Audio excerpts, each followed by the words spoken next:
Здравствуйте, уважаемые зрители рыболовного канала, рыболовные сети и рыболовные мережи.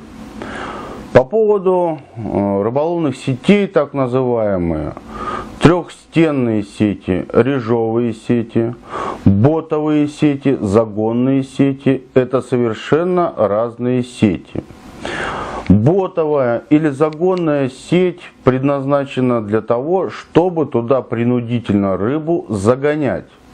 Чтобы ее загонять в каком-то или районе, или из камышей. Разнообразные способы, да, выставляют сети как вдоль берегов, потом там ботят ее, выгоняют палками, шестами, или выставляют по какому-то периметру, да, на глубине, там, скажем, квадратом, там, грубо говоря, там 4 сетки 100 на 100. Квадратом их выставляют и загоняют уже на глубине рыбу. Да, к примеру, едете в навигаторе, смотрите, в этом квадрате есть как бы много рыбы.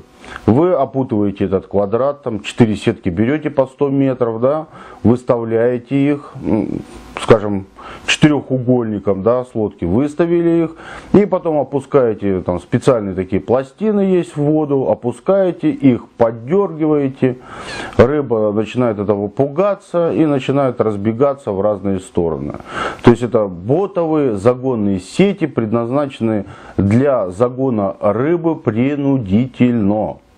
Или, допустим, вы ставите вдоль камышей, да, в забродных штанах прошлись, или там не суть, на лодке проехали, опутывали береговую зону, какой-то район береговой зоны, вы ее опутали, зашли на берег, и с берега начинаете там гонять. Там берете большой длинный шест, создаете шумовой эффект там по воде, да, бьете по воде, рыба пугается и старается убежать на глубину, да, тем самым попадает в сети.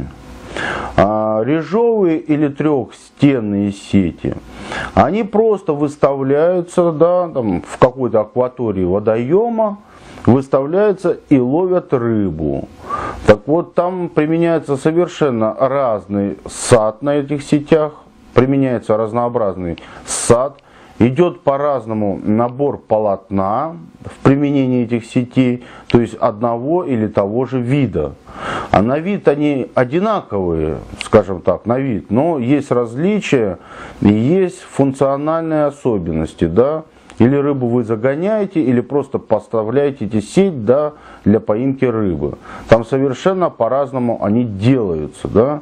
Я не рассматриваю сейчас вопрос там производственных сетей, да, которые продают в магазинах, там, на рынках, да, но это просто название, рыболовная сеть, скажем, да, на лодке 2-3 экземпляров, чтобы вы смогли спокойно там покушать уху, да, ну, в таком виде я имею в виду, а непосредственно какую-то функцию вы делаете уже сети для применения ее, то есть в той или иной сфере. Можно, конечно, использовать в качестве там загона рыбы режовую сеть, но для этого я не вижу необходимости, да, она там будет больше путаться, вам надо как бы больше, там, скажем, если вы облавливаете береговую зону, там, скажем, по любой рыбе, там, не суть, ну, возьмем щуку, к примеру, да, вы вылавливаете по береговой зоне, вылавливаете эту щуку, да, вы там взяли порядка там, ну, 2 сеток, скажем, да, там по 100 метров, там, ну или одну сетку 100 метров, вы ее выставили, да, прошлись по берегу там колями, там по воде постучали, да, походили, потом сняли эту сетку, вам надо ее переставили в другой район эту сетку, опять то же самое, то есть прошли, там постучали, опять поймали, быстро сняли эту рыбу. Для этого вот как бы делаются непосредственно уже там ботовые сети, загонные сети, чтобы рыба, она все равно, как говорится, несется как сумасшедшая, да, ничего перед собой не видит, да, и там путается. То есть ее меньше просто выпутывать оттуда, выпутали и быстро как бы переключились и дальше пошли. Акваторию больше охватили. Если вы режовую будете использовать, да, но вы больше будете выбирать эту рыбу оттуда, там распутывать, то есть потратите больше времени. Вот различие этих сетей. То есть названия вроде одинаковые, предназначение вроде да, но В разных видах они используются, да, их применение совершенно разное. В этом их различие. Спасибо за внимание.